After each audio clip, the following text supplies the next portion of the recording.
Hey, this is Anney and Samantha. And welcome to Stuff I'll Never Told You, a production of iHeartRadio.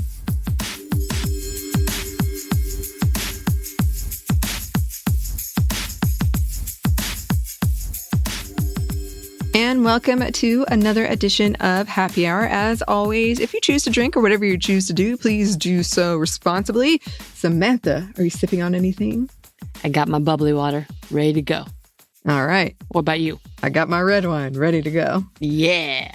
Yes. So if you've been listening, I guess it's kind of early in the month, so some of this hasn't come out, but we're doing a lot of kind of nostalgic episodes or look backs on things that we enjoyed during childhood. And we recently were trying to pick the movie we're going to do for the month. And in there, I mentioned, or we could just talk about PBS. Yeah. This is like it's sad in the sense that our publicly funded media in the United States has lost 1.1 billion promised amount of money from the federal government. And so they're scrambling, but we're not really going to dig into that sad part today. I just wanted to talk about why I liked it and what I liked when I was growing up.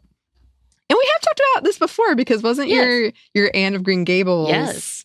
So there was two things that I loved from PBS specials whenever they were doing their marathons to GPB or PBS as we knew it. For me, that was Channel 8. I believe. Yeah, I think it was, channels. But obviously, Sesame Street was something that I watched on there as a young kid, learning English. But the two things that I remember is the Anne of Green Gables, and they would sell these off, and you would have like chunks of the series being on here. And then they would sell you the cassette tapes with whatever things, if you pledged a certain amount of money. This girl did not have that money, but I recorded the hell out of those specials, and I would be like, go, stop, go. I was the queen. And I don't know where those tapes are, but yes, Anne of Green Gables was one of those, and Les Mis, which had Lea Salong, and if you don't know who that is, she is a famous Broadway musical artist who really killed it in any of these musicals, and she, to me, we just talked about representation, was one of those people that I'm like, oh my God, it's an Asian woman singing on Broadway in a classic Broadway play, which I've already talked about Les Mis being a great book. But I watched the musical first and then read the book. Loved the singing rendition. It wasn't the actual play. They just came on stage and sang. They had that as a special, and they sold those DVDs off to the point that my best friend at the time's mom bought it for us so we could keep watching it. She pledged money and got that. We sat around and watched, and I sang like I was Eponine from Les Mis. And I adored those specials. And every time I still see clips of it. Y'all don't know the joy that brought me, but PBS or GPB were the ones that were really doing this as public broadcasting. I did not understand at the time why we had to have so many breaks from my amazing viewing. So, but we have talked about that and how much I remember that and how it really did affect what I loved about those series. Yeah.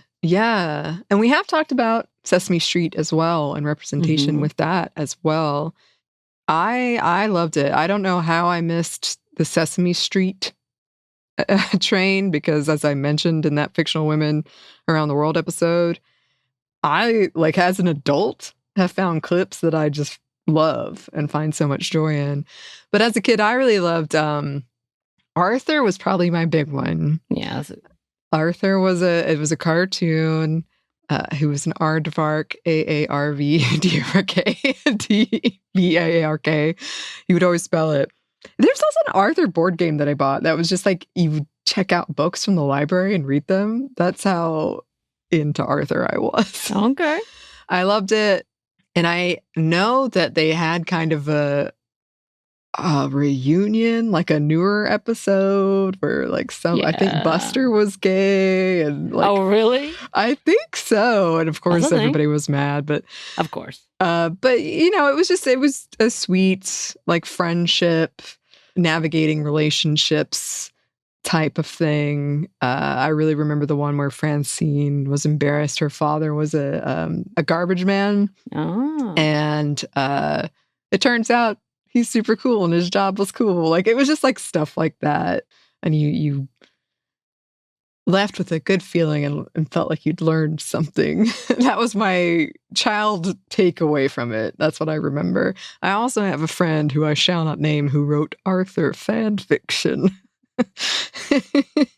It was about being friends. It was okay. it was super sweet. I have questions. It was very, very sweet. But yeah, that was a big one I loved. I loved Zoom. I don't know this one. Zoom was just a show where a bunch of kids would do experiments. They would do science experiments, and they were generally, there was pretty good representation in there. But I would always pick like one or two favorites I loved. But they would just do science experiments, and I was so into it. I love that. There's so many things that I think about that show. Ghost Rider was one of my favorites. Do you know anything about that show? No. It was kind of spooky, but it's about an enslaved ghost who died and comes back to tell his story to this whole family. But like that level, I don't even remember that part, but I remember loving it because it was pretty intense. Like he would tell stories of his past and they would do reenactments and they would solve these mysteries. But I'm like, oh my God, wow, they really put this in the 80s. So Ghost Rider was a huge one that had a similar level of that. Zoobilee Zoo, which I look back on it now that I'm like, that should have given me nightmares. But I love that. And Ben Vereen coming in as the mayor. They all dressed up as animals. There was a toucan, an adult playing toucan, all these things. So there was a show which was, I didn't think it was, but I guess it was Thomas the Tank Engine. And George Carlin played a tiny conductor like that would pop up. I don't know if it was supposed to be reminiscent of like the train, because I think it originated maybe with the train from Mr. Rogers. But there was a king involved in that, which, yes. Yeah. So these were the shows that I grew up with. This is the difference between your generation and my generation. Captain Kangaroo, Ghost Rider, which was really kind of like really revolutionary if I think on it. Of course, like Sesame Street is, I feel like, all generations. Thomas the Tank was a big part of that generation as well. So like in Zoobilee Zoo, which again, it looks like a nightmare, like tripping a little bit because you're like, what is happening? But then you look at things like, what are those little tubbies? Teletubbies? Teletubbies. That scares the out of me. My little brother watched Teletubbies. Why? But anyway, all of that to say, those are the things that I specifically remember growing up. I want to say George Carlin, who ended up being like a famous comedian who had some points. I did not put those two together, but he was a part of the Thomas the Tank Engine. Wow. I didn't know that either. Wow. Things I remember now.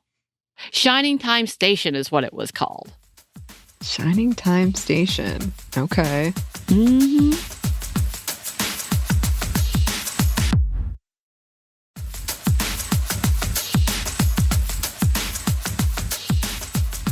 Well, see, I love this because I feel like you could ask, whether you know it or not, a lot of this public broadcasting media has seeped into our subconscious. It's part of our like media landscape. So many people know, like Sesame Street, for instance. I really loved Wishbone.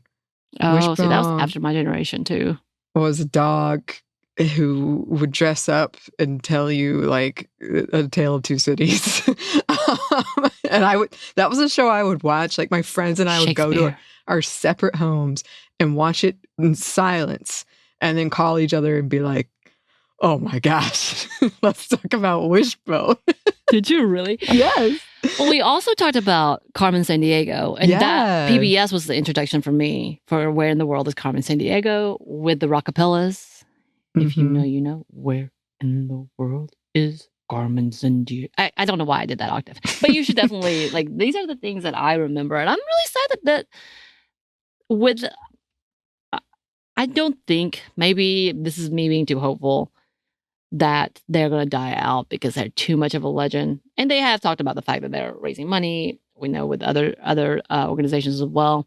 But that if they don't get to experience this level of childhood, that really like coming back to this taught me this showed me this. I don't know if I learned any lessons from Zoobilee Zoo, but man, do I remember those costumes.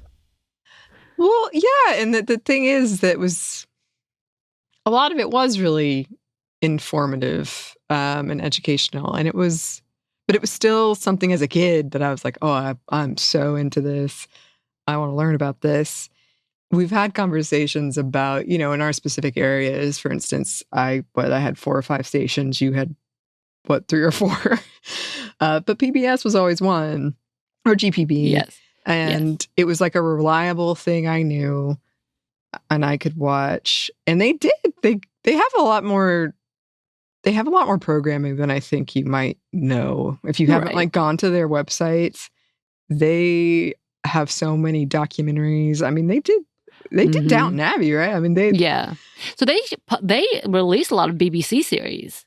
Yeah, that's right. Yes. Yeah. That's kind of the CBC would have been the Anne of Green Gables, which is the Canadian series, because yes, it's very Canadian, obviously.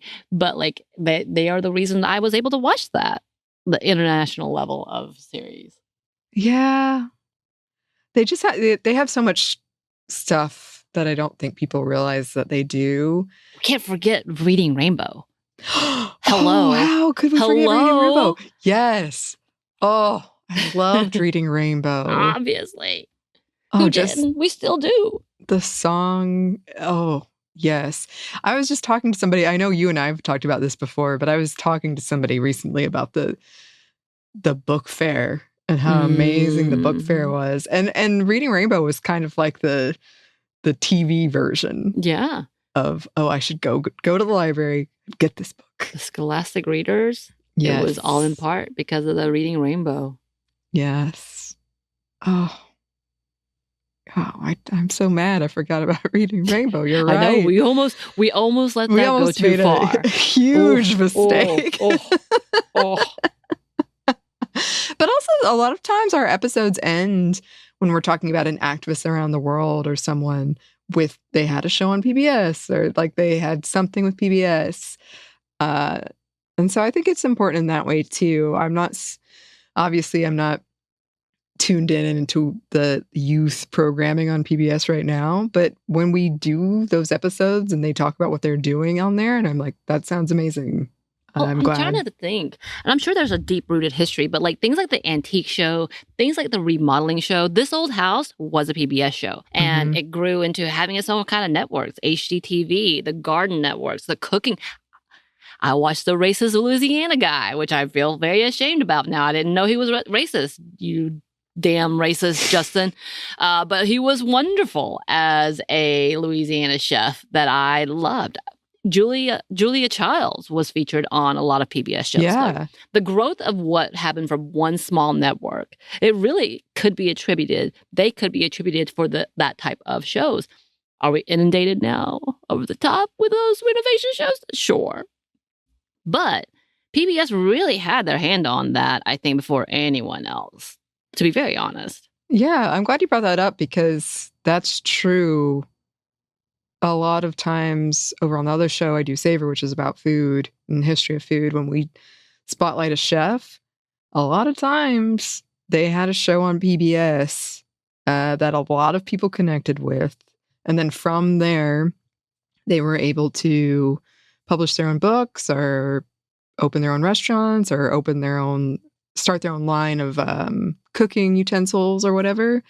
And it did expose a lot of Americans to foods that they might not have been exposed to. Like even, Julia Child is a very, like French food feels very, close to America right now. But at the time, people didn't know how to do that. Right. They didn't know what all these ingredients were. And she made it really approachable. And there were so many examples of that did happen on PBS. Yeah.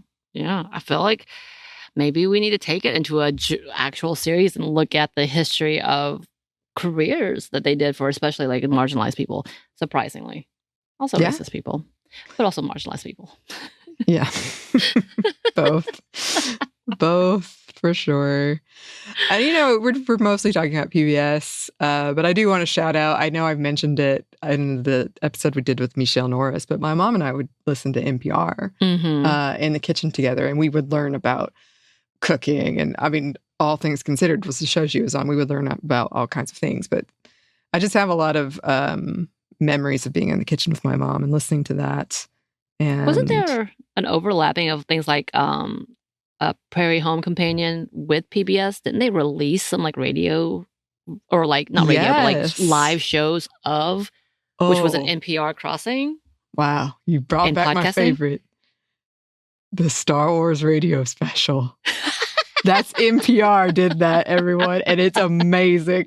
It is 16 hours long, and it is worth it. This is the thing. This is like when we throw back to so many things that we've lost, but like it really started a different type of culture. It started podcasting. It started like they did so many things because PBS really did link in with other public networks and making sure that they were highlighting voices. So I think they did a great job in that. So this is also what governments are trying to stamp out, obviously. Yes. And we do, I'm sure we'll come back and talk about it more in depth, but we do reference them pretty often. I remember in the Manosphere episode, we referenced Invisibilia, I think, a lot about. So they're doing great work, and I just don't. I hope it doesn't go away. And I know people are fighting, and I'm part of that fight. I know my mom is like, "How can I help?" So we'll come back and get to the more serious part. I just wanted to have a little nostalgic. Yeah. The value of it. Go check out Zibily Zoo. I think they only had 1 year of it. You should do one episode. I'm gonna find you an episode. You'll see why I thought I was like, this is someone was on something. We're like, kids are gonna love it. They weren't wrong. For you, I loved it. I think they brought it back in 2002. I've got to know more about this. I feel like you've told me about it before, and I need to rediscover it. I have. I looked up pictures and then probably blocked it out of my mind. You did, because they have. It's a thing. There's a beaver. Okay. There's a toucan. All right. There's so many things. Go ahead. Okay. I'm gonna look it up. I'm excited. Well, and I'm also excited to hear from you, listeners. If you have favorite shows or instances of this public media that you want to share, please let us know, because I love hearing people have such specific things that they remember from their childhood about this. So yeah, write in. You can email us at hello@stuffmomnevertoldyou.com. You can find us on Blue Sky at Mom Stuff Podcast, or on Instagram and TikTok at Stuff Mom Never Told You. We're also on YouTube, and we have a book you can get wherever you get your books. Thanks as always to our super producer Christina, our executive producer Maya, and our contributor Joey. Thank you. And thanks to you for listening. Stuff Mom Never Told You is a production by iHeartRadio. For more podcasts from iHeartRadio, you can check out the iHeartRadio app, Apple Podcasts, wherever you listen to your favorite shows.